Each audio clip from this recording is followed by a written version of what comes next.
창세기 26장 12절에서 22절까지 서경덕 장로님과 함께 교독하도록 하겠습니다. 제가 여러분들을 한 분 한 분 이렇게 교독을 부탁드리는 것은 그 순서를 맡은 분들은 본문을 자꾸 읽어보고 묵상하고 오시면 더 좋습니다.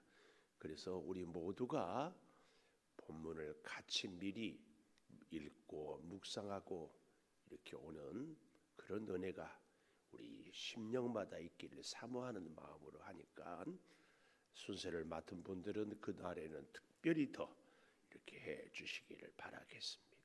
자, 우리 서장로님 시작해 주십시오. 이삭이 그 땅에서 농사하여 그의 백배나 얻었고 여호와께서 복을 주심으로 그 사람이 장대하고 왕성하여 마침내 거부가 되어 양과 소가 때를 이루고 종이 심이 많으므로 블레셋 사람이 그를 시기하여 그 아버지 아브라함 때에 그 아버지의 종들이 판 모든 의무를 막고 흙으로 메웠더라. 아비멜렉이 이삭에게 이르되 네가 우리보다 크게 강성한즉 우리를 떠나라. 이삭이 그곳을 떠나 그랄 골짜기에 장막을 치고 거기 거류하며 그 아버지 아브라함 때 팠던 우물들을 다시 팠으니 이는 아브라함이 죽은 후에 블레셋 사람이 그 우물들을 메웠음이라. 이삭이 그 우물들의 이름을 그의 아버지가 부르던 이름으로 불렀더라. 이삭의 종들이 골짜기에서 파서 샘 근을 얻었더니 그랄 목자들이 이삭의 목자와 다투어 이르되 이 물은 우리의 것이라 하며 이삭이 그 다툼으로 말미암아 그 우물 이름을 에색이라 하였으며 또 다른 우물을 봤더니 그들이 또 다툼으로 그 이름을 신나라 하였으며 같이 봅니다.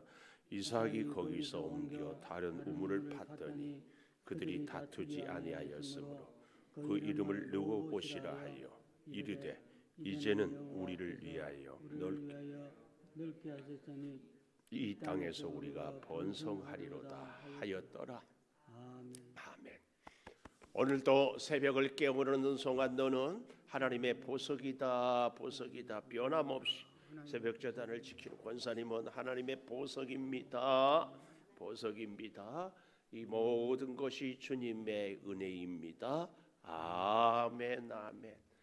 오늘 제목 이렇게 가져봅니다. 하나님의 복받은 사람. 하나님의 복받은 사람은 어떤 사람인가? 어떤 복이 하나님의 복인가? 그 첫째로 13절 마지막에 보니까 마침내 거부가 되어 마침내 거부가 되어 마침내라는 이 말의 의미를 우리가 잘 기억했으면 좋겠습니다.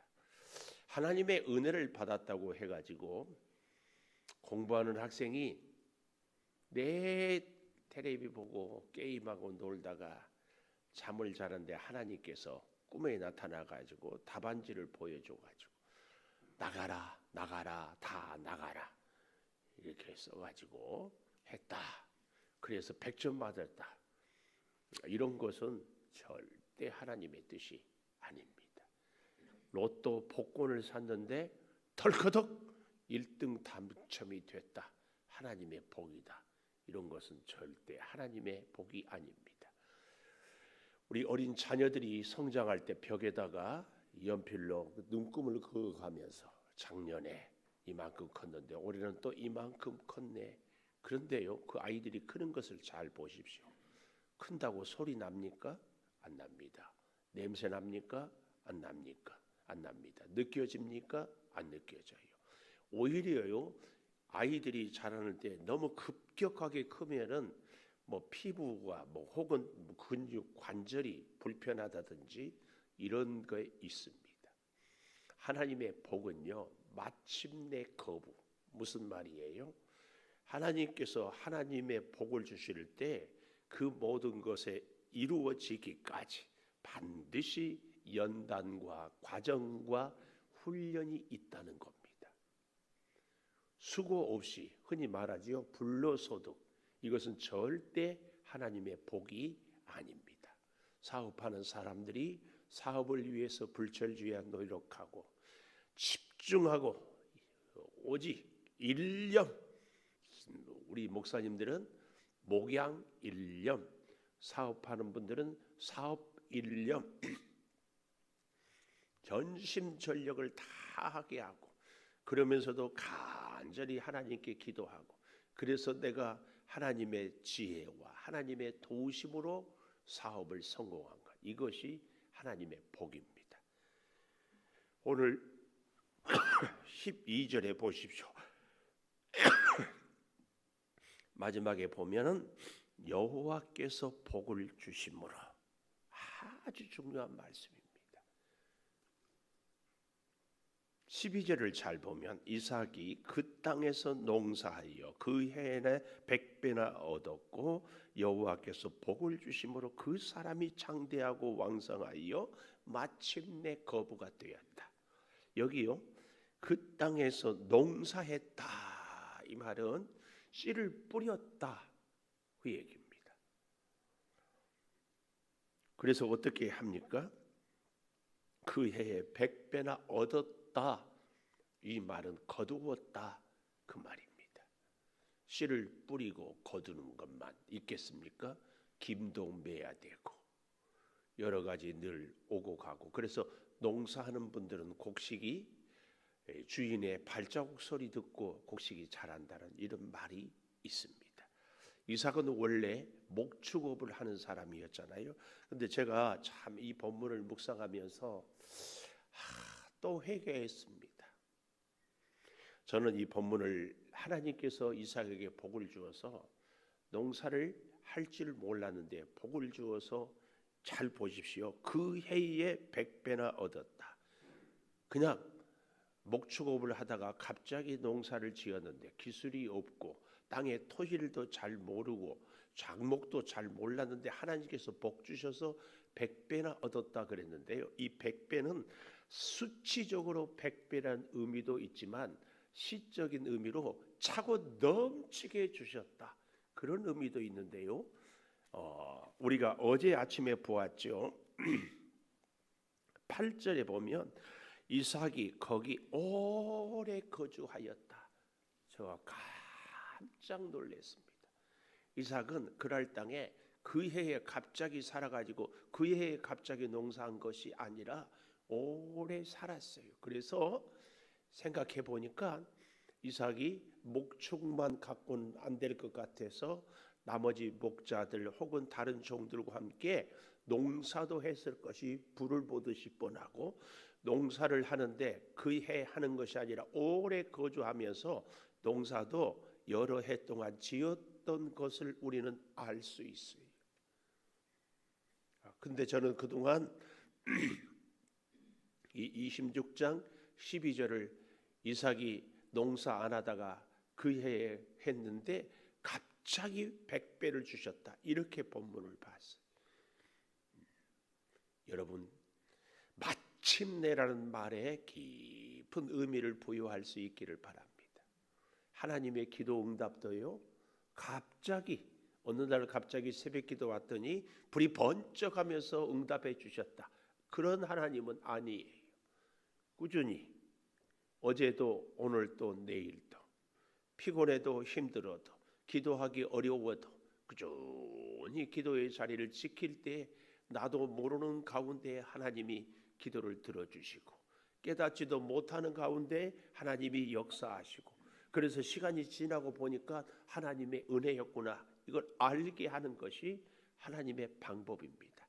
특별히요, 우리가 여러분 펜을 갖고 좀 동그라미를 쳤으면 좋겠는 게 12절에 보십시오. 이 그라는 말이에요. 이 한 글자 그 땅에, 영어로는 정관사, 딱 정해진 그 땅이고, 그라는 말은 딱 유일한 땅, 유일한 사람, 유일한 것을 얘기해요. 그래서요 12절 그 땅에서 농사하여 그 해에 100배나 얻었고 복을 주심으로, 13절 그 사람이 창대하고 왕성하여 거부가 되었고, 그랬더니 14절 마지막에 블레셋 사람이 그를 시기하여, 그래서 15절 그 아버지 아브라함, 그 아버지의 종들이 판 우물을 막고 17절에 그 곳을 떠나 18절 그 아버지 아브라함 때에 팠던 우물을 다시 팠으니 그 우물들을 메우고 그 우물들을 이름을 그 아버지가 부르던 이름으로 불렀다. 20절에 보면은 이삭이 그 다툼으로 말미암아 그 우물을 에색이라.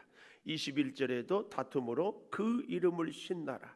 22절에도 다투지 아니하였으므로 그 이름을 르호봇. 이 그라는 말이 뜻밖의 참 많이 반복되고 있다. 뭘 의미합니까? 하나님은 한 분 한 분, 하나님은 한 해 한 해, 하나님은 한 땅 한 땅, 하나님은 한 사건 한 사건, 늘 하나님의 아주 세밀한 돌보심이 있는 것을 보여줍니다. 마침내 거부가 되기까지 하나님은 일거수일투족 하나하나 세심하게 돌보시고, 그러나 그 복은 어느 날 갑자기가 아니라 마침내 수고하고 노력하고 땀 흘리고 애써서 얻게 되는 것이 하나님의 복이다. 이삭은 그래서 꼭 여호와께서 복을 주심으로 우리가 일할 수 있고 우리가 노력할 수 있고 오늘도 이곳저곳으로 분주히 뛰어다닐 수 있는 것이 여호와께서 복을 주신 것이다. 하나님이 지키지 않으면 일할 수 없습니다. 건강할 수 없습니다. 뛸 수 없습니다. 꼭 기억하시면서 하나님의 복은 첫째 마침내 주신 복이다. 땀 흘리는 수고가. 두 번째로는요, 하나님의 복은 뭔가 하고 보았더니 18절에 보니까 그 아버지 아브라함 때 팠던 우물을 다시 팠으니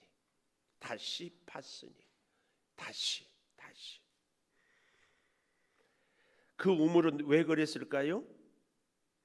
18절 하반절에 보면은 그 우물들을 메웠다 그랬잖아요. 근데 15절에도 보면 그 아버지 아브라함 때의 그 아버지 종들이 판 우물을 모든 우물을 막고, 이 막고란 말의 의미를 원어를 보니까 못 쓰게 만들어 버렸어요. 못 쓰게. 하여튼 메꿀 정도, 단순히 그냥 뚜껑을 덮고 메꿀 정도가 아니라 돌멩이, 쓰레기 모든 것들을, 그래서 물을 아예 마시지 못하게 만들어 버려. 이거 막고라는 얘기는 그 얘기입니다. 그리고 흙으로 메워 버렸습니다. 그러한 우물들을 어떻게 한다고요? 다시 팠어요. 다시 팠어. 이건 우리가 오늘 영적인 의미로 좀 깊이 생각했으면 좋겠어요. 우리의 메워진, 우리의 막아진 기도의 물을 다시 파야 돼. 다시 파야 돼. 사람들 때문에 혹은 내 건강 때문에 혹은 주어진 환경 때문에 기도가 막혔다면 다시 파야 돼. 우리가 말씀에 순종이 막혔다면 다시 파야 돼. 하나님이 주 복을 주셨으니까 그냥 아우토반이라고 그러죠. 푸른 신호등이 쫙 열려 있는 것이 아니라 여리고성이 가로막혀 있고 홍해가 가로막혀 있어요. 길이 없는 곳에 길을 열고 막힌 여리고성을 무너뜨리고 나아가는 것. 이것이 뭐예요? 하나님의 복이에요. 오늘 우리 인생에도 막고 메워진 우물이 있습니다. 내 아버지 아브라함은 그때에 그 우물을 마셨는데 나는 마실 수 없어요. 내 믿음의 조상들은 이런 형편, 이런 상황에서 하나님을 만나고 기도하고 응답을 받았는데 오늘 나는 막혔어요. 다시 파야 됩니다. 우리는 다시 파야 할 줄을 믿습니다. 꼭 다시 파야 됩니다. 그래서요 19절에도 보십시오. 이삭의 종들이 골짜기를 파서 샘 근원을 얻었다. 이 샘 근원이란 말은 새로운 샘을 얻었다. 아버지도 가지지 못했던 그 우물을 다시 이삭은 찾고 갖게 되었다. 그 얘기를 우리는 잘 기억해야 할 줄을 믿습니다. 근데요, 우리가 이렇게 믿음으로 하나님의 우물을 파고 그래서 열심히 다시 하고 하는데 세상의 사람들은 14절 마지막에 보면은 종이 심히 많음으로 블레셋 사람이 그를 시기했어요. 마침내 거부가 되고 양과 소가 떼를 이루고 종이 심히 많음으로 블레셋 사람이 그를 시기하였다. 시기. 만들어낸 얘기인지는 모르겠지만 이런 얘기를 들은 적이 있어요. 어떤 사람이 길을 가다가 산길을 가는데 갑자기 독사가 나타나서 발을 물었어요. 근데 이 사람이 너무 화가 나가지고 옆에 있는 돌멩이로 뱀을 때렸는데 맞기는 맞았는데 뭐 뱀이 원래 이렇게 하면 어떻게 하다가 바위 밑으로 쏙 들어가더래. 이제 화가 참을 수가 없어서 그 돌멩이를 파서 흙을 파서 들어 제끼고 그 독사를 아작을 냈어요. 그리고 기분이 이제 시원하겠죠? 병원에 갔더니 의사 선생님이 안타깝습니다. 조금만 일찍 오셨으면. 그래서 결국은 그 독사의 독이 다리에 퍼져서 다리를 절단했다는 얘기. 만들어낸 얘기인지도 모르겠어요. 그러나 잘 생각해 보십시오. 이 사람이 뱀에 물렸으면 즉시 병원에 갔으면 자기 다리를 절단 안 하죠. 물론 뱀은 못 죽였겠지만 우리에게 시사하는 바가 참 크지 않아요. 우리가 시기하고 우리가 분노하고 우리가 혈기를 부리면 결국은 누가? 내 자신이. 그래서 다른 사람에 대해서 감정이 불편할 때 사실은 내 감정이 훨씬 힘들어요. 시기하는 그럴 사람들 이 땅에 사실은요, 여러분 잘 생각해 보십시오. 우리가 성령에 붙잡히고 성령을 따라 사는 사람은 사탄의 영에 사로잡힌 사람과 절대 맞을 수가 없어요.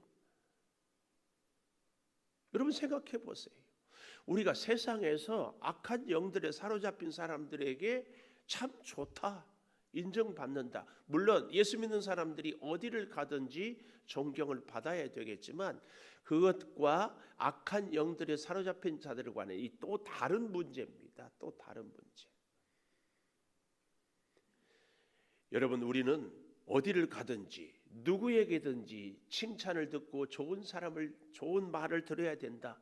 그래야 되겠지만 잘 우리가 분별을 할 수 있어야 돼요. 악한 영에 사로잡힌 사람들은 절대로 성령의 사람과 함께 할 수 없습니다. 그래서 우리는 세상에서 물론 나의 어떤 고집 혹은 나의 허물, 나의 그 어떤 잘못된 것 때문에 손가락질 받는 것은 우리가 피해야 되겠지만 믿음으로 살아도 여러분 세상에는 꼭 그런 사람들이 있어요.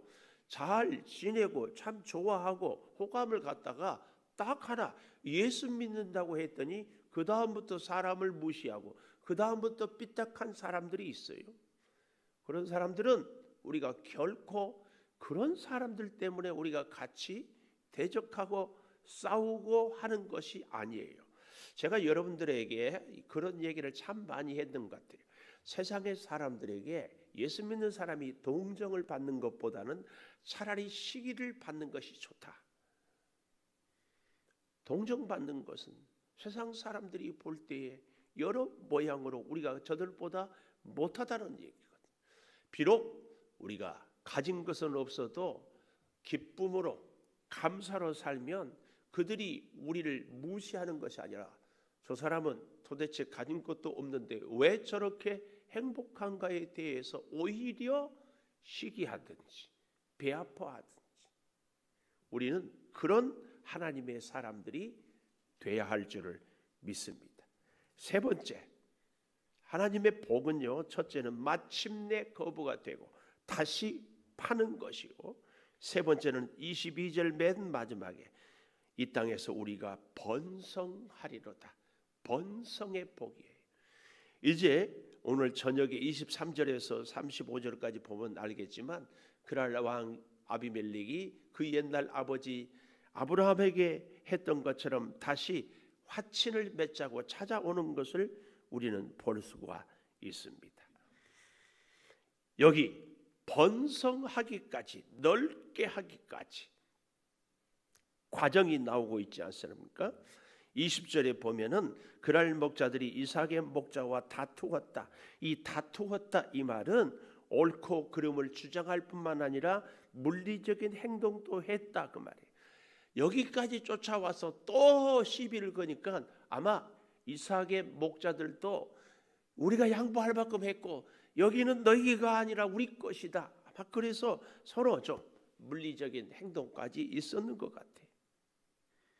이 물은 우리의 것이라 서로 그랬는 것 같아요. 그래서 이삭이 그 다툼으로 말미암아 그 이름을 에색이라 다툼이라고 또 다른 우물을 팠다. 21절에 이 얘기는 그 에색이란 우물을 양보했다 그 말입니다.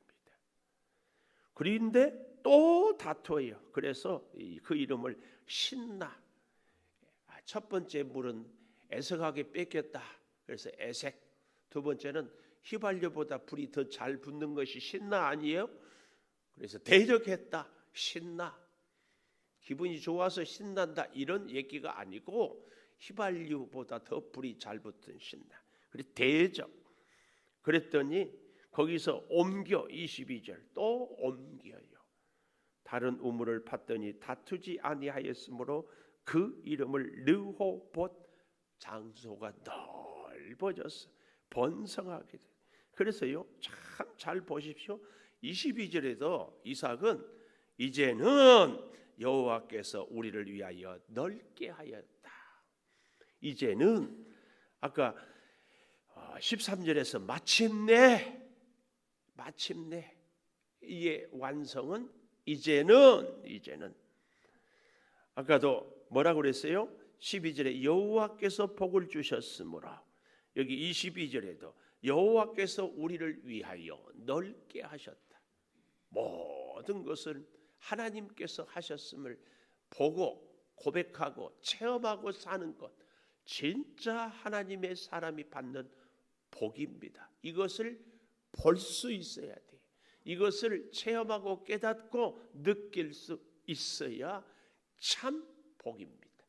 기도하겠습니다. 하나님의 복, 하나님의 사람이 받는 복은 마침내 받는 복입니다. 땀 흘리고 수고하고 애쓰고 기다리고 씨를 뿌리고 거두는 복입니다. 그래도 사탄은 우리를 시기하는 사람들을 동원하여 우리에게 자꾸 어려움을 주지만 다시 팝니다.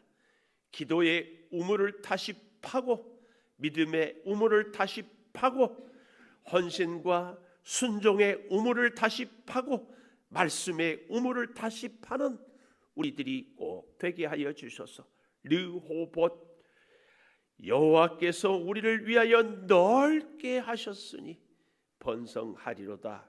이 귀한 고백이 반드시 우리들에게 있게 하여 주시옵소서. 사람들이 시기해서 우리의 우물이 막히지 않게 하여 주시옵소서. 환경 때문에 나의 연약함 때문에 우물을 다시 파는 일을 중단하지 않게 도와 주시옵소서. 변함없이 어제도 오늘도 내일도 기도의 자리를 회복하고 하나님께 부르짖고 하나님의 음성을 듣고 승리하게 도와 주시옵소서. 지금은 우리 주 예수 그리스도의 은혜와 아버지 하나님의 무한하신 사랑과 성령의 감화 감동하심이 영원토록 함께 하시옵기를 간절히 축원하옵나이다. 아멘. 기도하십시오.